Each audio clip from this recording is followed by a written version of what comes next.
1, 2, 3, 4.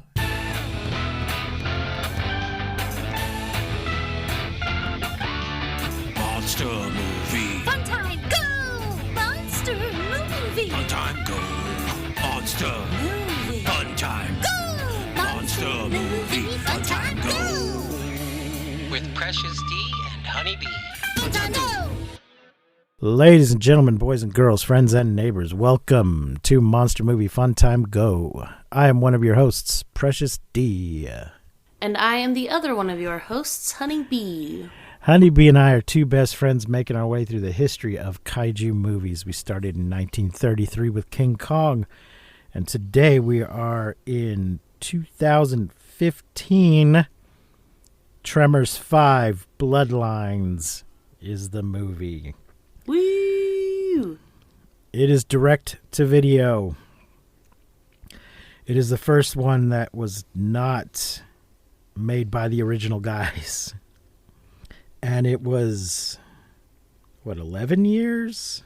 Yeah. 11 years since the last one. Yes, the first entry made without the participation of Stampede Entertainment. That was the company made by the writing team that created the series. So Universal Pictures took complete control and kind of did not a reboot exactly, a restart. Maybe a little refresh. Yeah, there you go. Because it's still a sequel. It's a sequel to all the other movies. It's not a starting over. Right. It is directed by Don Michael Paul, screenplay by Woodrow Truesmith, M.A. Deuce, and John Whelpley. It's 95 minutes in color, in English, and it stars. Okay. Cast list starts off with Jamie Kennedy, but I'm going to start with Michael Gross. Michael Gross is back as Burt Goes. Yeah, baby, because that's why we're all here. Yeah, and then Jamie Kennedy as Travis B. Welker. Pearl Thusi as Dr. Nandi Montabu.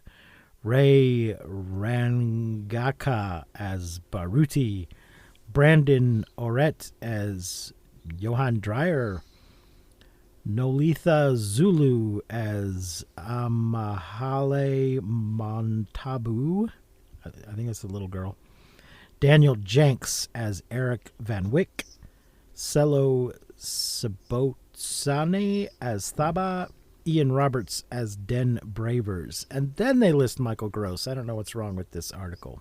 He should be the top billed. Natalie Becker as Lucia, and Emmanuel Castis as Dr. Michael Swan. He has top billing on the poster, so I don't know what's up with this Wikipedia article.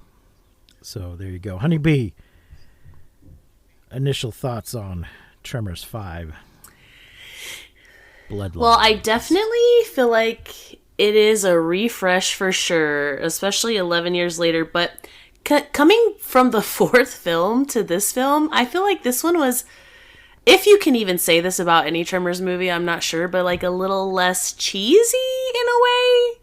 Okay. But of course, it's still, a Tremors film. I will say that Burt Gunner is the most likable gun-toting conservative I've ever seen.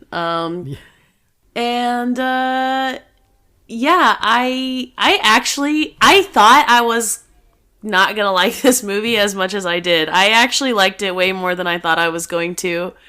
I really enjoyed this a little refresh, a little back to it. I absolutely love that we still have Burt. Really, it's just so good, and I think adding on to his kind of storyline was the way to go for this movie, and I thought they did a really good job. I really love the special effects in this movie too.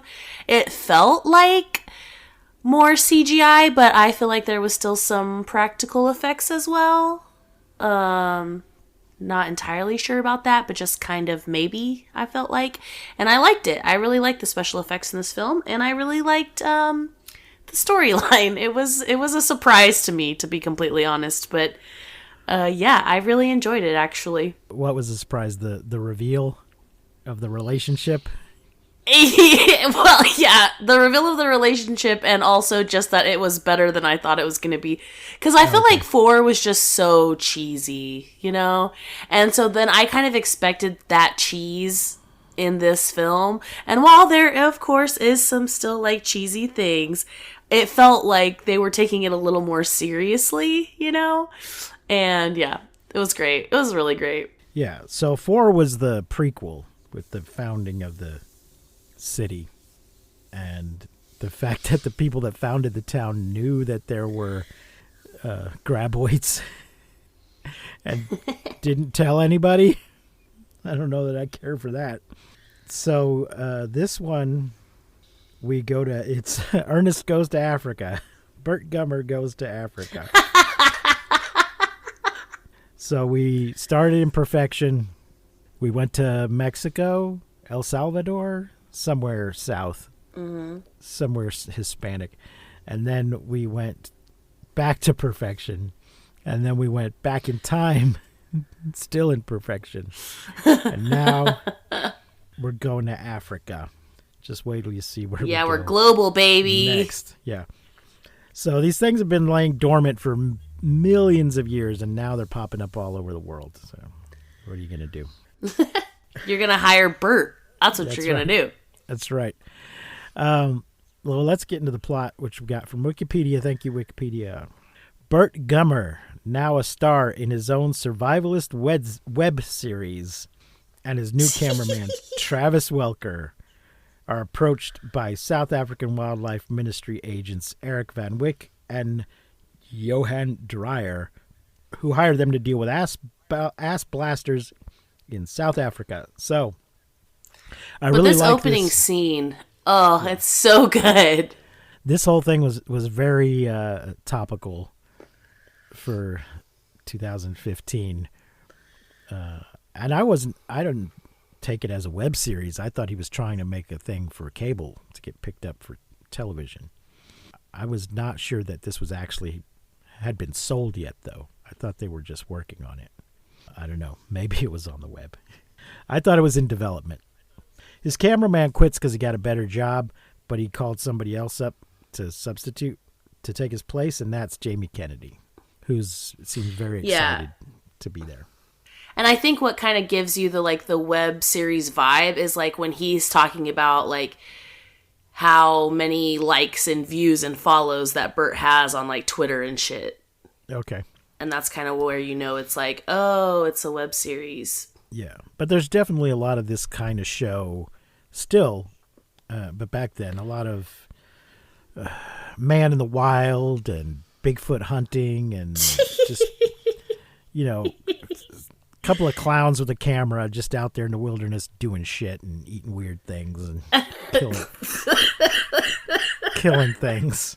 But let me just say straight up, if somebody approaches you from any ministry, government agency, what have you, from any country, you should ask to see their credentials, their identification. Which Burt, as a paranoid survivalist, completely fails to do. So what happens later is on him, I think. So, when Jamie Kennedy is, he's like a motorcycle and leather guy. He's really cool, or at least they're trying to tell us that he's really cool. Yeah, and if you don't think so, just look at the sideburns in the middle of his face. Well, that's not where they're supposed to go. They're supposed to go on the side. Yeah, I know. I was like, what is this facial hair choice? I guess he's just so edgy. Yeah. Flying to the location, Burt befriends their pilot, Den Bravers. When Burt's heavy weaponry is impounded due to South African gun laws, Eric provides them with a small collection of guns he has gathered, though Burt protests that their caliber is far too small to kill the monsters. The team set up their quarters at an animal refuge where Travis befriends a little girl named Amali, and soon falls for Dr. Nandi Montabu. Falls for her? I don't know if that's the right word. Yeah, I don't think so. The girl's mother. He is definitely attracted to her. I'm not going to say he falls in love with her. Yeah. He's just trying to mac on her. But she's the girl's mother's. This starts a rivalry with a local named Baruti, who is also in love with Nandi. Now, Baruti is in love with Nandi, but he's been friend-zoned, I think. So, this part with the guns, though, this should have been Burt's first sign that he was not working with a government ministry. Because they should have been able to get an exemption from customs or been able to provide him directly with better equipment. If this is a government agency dealing with a potential national emergency, they should have better than just whatever scraps some random dude has laying around. Yeah, and if Burt would have had all of his actual guns, the movie would have been a lot shorter. Yes. Yes, well, you do have to set up obstacles, but they need to make sense. Two paleontologists celebrate after finding the fossilized remains of a graboid at a dig, but they are attacked and eaten. Investigating the scene, Burt sees the fossils and realizes that it is a different breed of graboid. Well, of course it is. It's on the other side of the world, for God's sake. If you go to Africa and you find the exact same kind of large cat that you find in North America, it's going to be surprising. Of course it's a different breed.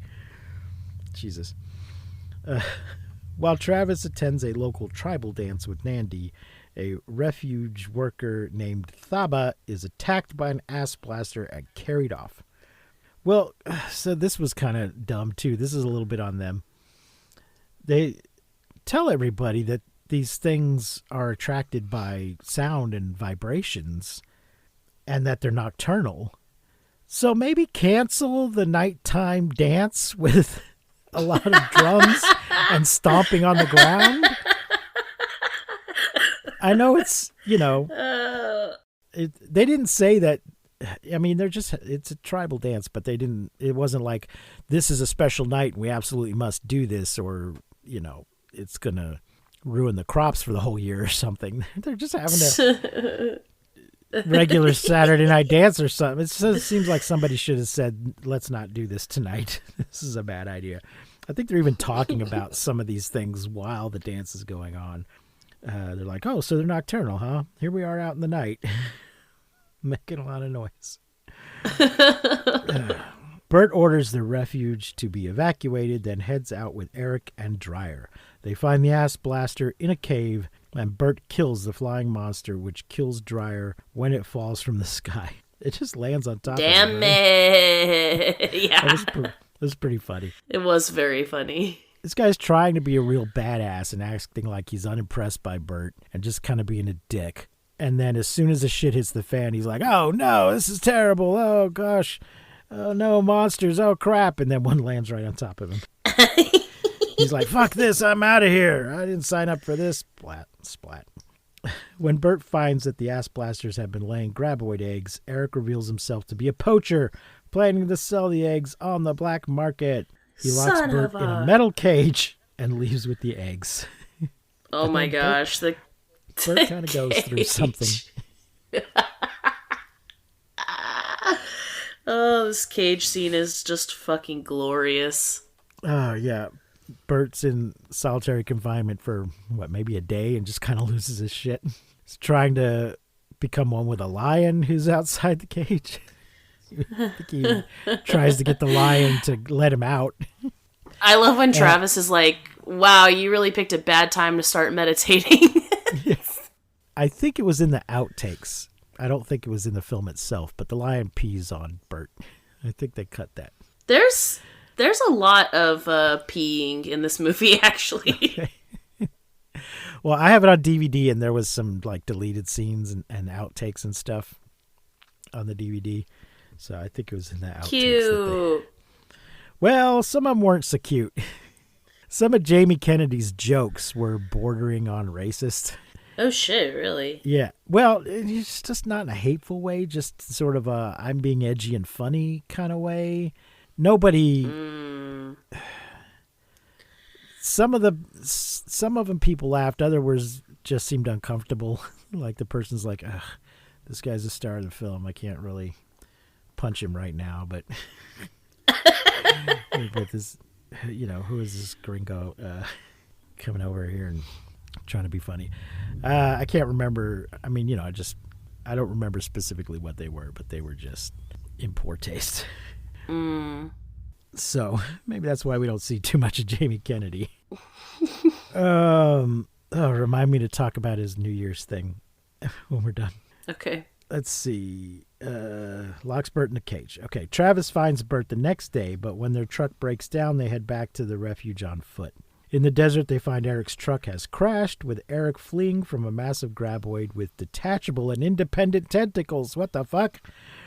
Which Burt dubs the Queen Bitch. Burt shoots the tentacles, but the Queen Bitch eats Eric. So I don't know how these tentacles supposedly work. She's got a remote control?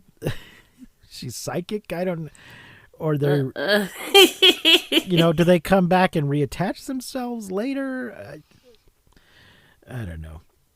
Burt agrees to let Travis go back to the cave to destroy the nest with a grenade when he contacts Pilot Den for transport.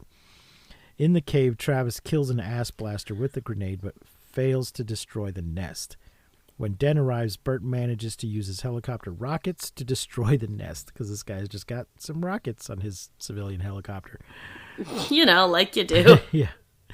Den flies them back to their truck and helps repair the damage. Driving back to the refuge, Travis tells Burt that he is his son, the child of a one-night stand in Florida 40 years earlier. They did lay the groundwork for this earlier. Yeah, they did. In the film. They did. And I actually love this, scene where he's he's talking about Florida, and he's like, what do you know about Florida? And he's like, oh, I know you were at a Grateful Dead concert. And I'm just thinking of, Burt at a Grateful Dead concert. He's like, something like selling his guns in the parking lot or something. Yeah. And the woman that he had a one-night stand with is, burning her bra in the parking lot. Yeah. Oh my gosh. And he's like, far left meets far right for one night. And here I am, just a douchebag who rides a shitty motorcycle in slow motion at the beginning of this movie. Yeah. Yes. I was cracking up. It was so funny. Because I guess when he first was talking about this, I'm like, oh, so we just completely forgot about Reba or Heather, Yeah. We don't just give no fucks about her at all anymore. She left him. He was in love with her, but whatever. But now this is like an ex-girlfriend, one night stand type situation. I really liked it, honestly. I thought it was really funny, and I just kind of loved it. It was just so funny. Yeah, it was a lot. He never had any children with his actual wife. Just an accidental one. Yeah, and then you remember in one of them, what was it, I think it was 2 or 3, when Burt is, fighting with the government, he's, against giving out DNA samples, and I'm like, well, whoopsie! Sergeant and Mr. Smith, you're gonna love this house. Bunk beds in a closet? There's no field manual for finding the right home. But when you do, USAA Homeowners Insurance can help protect it the right way. Restrictions apply.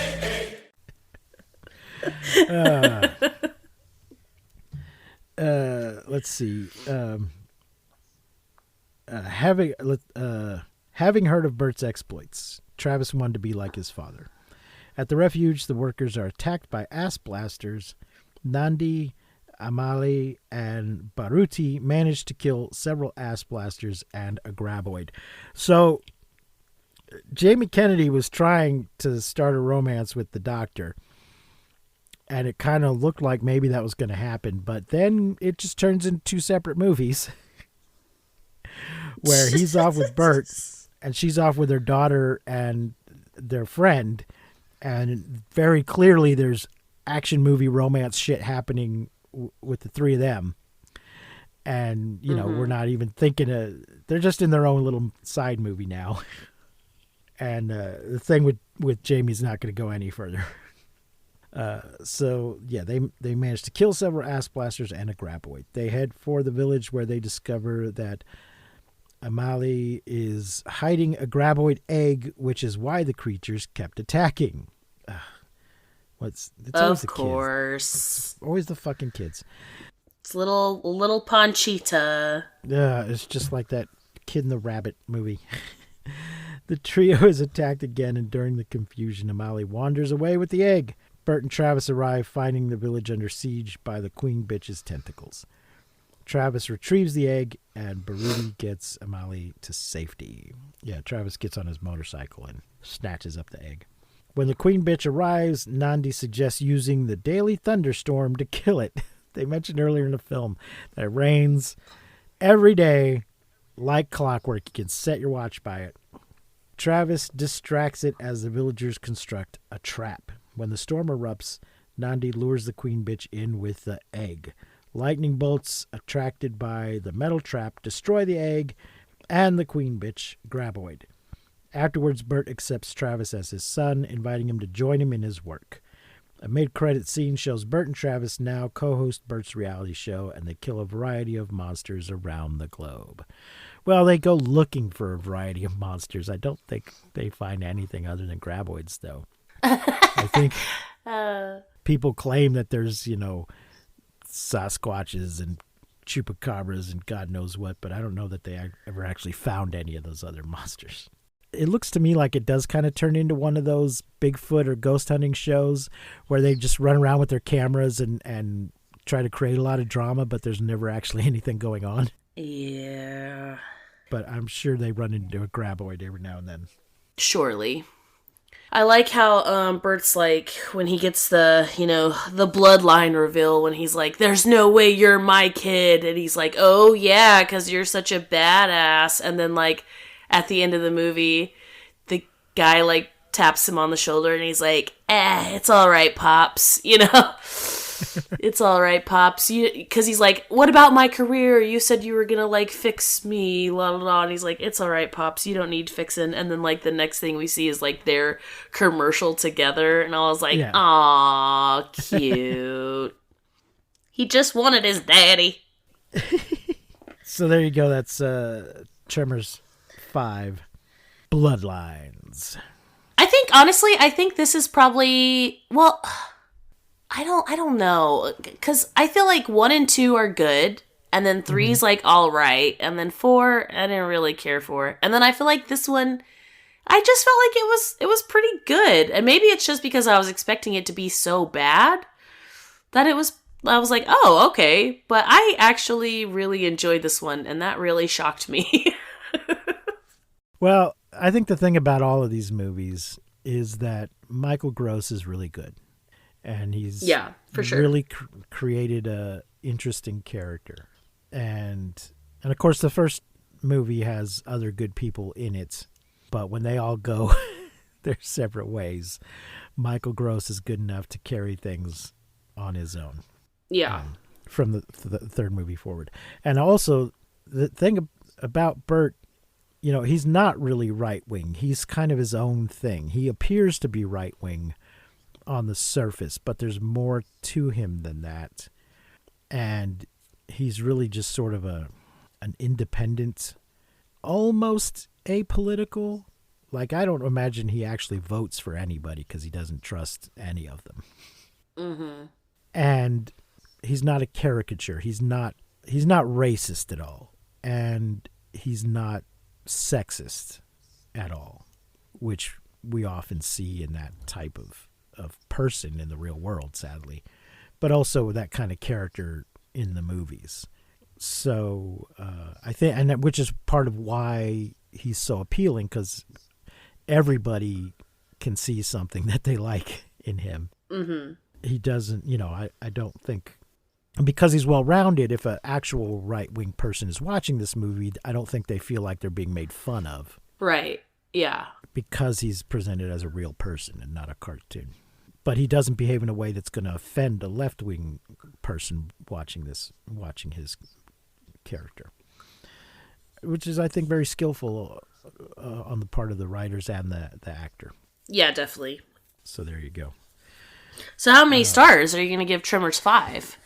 I would give it 4 stars. Yeah. 4 stars. I liked it. Well, and I think bringing Jamie Kennedy in, I like Jamie Kennedy. Was unimpressed in the last movie from last week, but he didn't really have anything to do. Yeah. Right. But, the Scream movies are one of my favorite movie franchises. So I've always got a soft spot for Jamie Kennedy from that. So I liked seeing him in this. Oh, Nice. I was gonna mention, I haven't watched this thing yet. So years ago, Jamie Kennedy did this New Year's special. Mm-hmm. I think it was called Jamie Kennedy's First Night, Okay. which is actually on. It's on Tubi. I thought I was going to have to watch it on YouTube or something, but it's actually on Tubi, and it is just notorious for being. Let's see, First Night 2013 with Jamie Kennedy. So it was just a few years before this movie came out. It's just notorious for being really badly done. Like, people are visibly drunk, they miss cues, the hot people say Oh, things shit. on hot mics. Let's see, became famous for its low quality as exhibited in a montage of scenes from the special that became popular after being discovered by comedian Patton Oswalt. This special suffered from many technical problems, including microphone gaffes, and featuring scenes described as being surreal, the very new year being counted in too late, and spontaneously ended with an impromptu fight breaking out on stage over the credits. Oh my god. Yeah. Like a lot of these New Year's things, there's a lot of guest stars and musical guests and stuff, and it just sounds like it might be hilarious to watch. So check that out on Tubi. I think if you just search Jamie Kennedy New Year's on Tubi, it'll show up. But I'm hoping that's a quality recording of it rather than what's on YouTube. There you go, folks. Nice. So what are you going to rate it? Maybe? Yeah, I'm gonna say 4 as well. 4 ass blasters. No, I'm just kidding. 4 stars. I also really liked the evolution of because every movie we get like some sort of new thing. I kind of liked I really liked the special effects in this movie. I thought that they looked pretty good, and I really like that the monster like comes completely out of the sand and then like eats someone and goes completely back in. Like, I was like, yeah, it was pretty sweet. I really liked it. So yeah, I'm gonna say 4 stars for sure. They did have a little moment where they explained to us the extremely complicated life cycle of the graboid. Yes, yeah, I liked that. I love that too. That was kind of in the beginning with Burt's shenanigans Yeah. with his web series. Next week's movie is, sadly, Mega Shark versus Colossus. No. Yeah. I'm not looking it up, but I'm sure it's on Tubi and probably Peacock and several other things. Now, this is, I believe, sort of the last Mega Shark, because the Mega Shark does appear in, I forget the title, but it's the 25th anniversary movie that they made for the Asylum. Armageddon 2525 or something like that. It's a movie where they take a whole bunch of their Asylum shit and cram it all into one movie. So Mega Shark appears in that one, but this is the last full-blown Mega Shark movie. For now. Who knows, they might make another one. Folks, Can't say I'd be shocked. yeah. If you enjoyed the show, please like and subscribe and rate and review us wherever you're listening to us. Consider subscribing on our YouTube channel, because we still need some more people before we can monetize that channel, and we need to quit our day jobs. You might want to join us over on our Patreon, where we're recording some new stuff. We're doing a series now where we're looking at the old Marvel Godzilla comic books, and we're about to start a new film series, which I will reveal later once we've started it. It's going to be something a little bit different from our normal topics. And that's it, I guess, for this week. Thanks for joining us. Thanks for being here with me, Honeybee. Thank you. Until next week, I have been Precious D. And I have been Honey Bee. Remember to keep calm and take shelter in basements. And please, don't misuse science. We won't see you, but you will hear us next time on Monster Movie Fun Time Go. You've been listening to Monster Movie Fun Time Go. If you enjoyed the show, please consider rating and reviewing us on your podcasting platform of choice. You can leave us a message and find links to all our things at mmftg.com.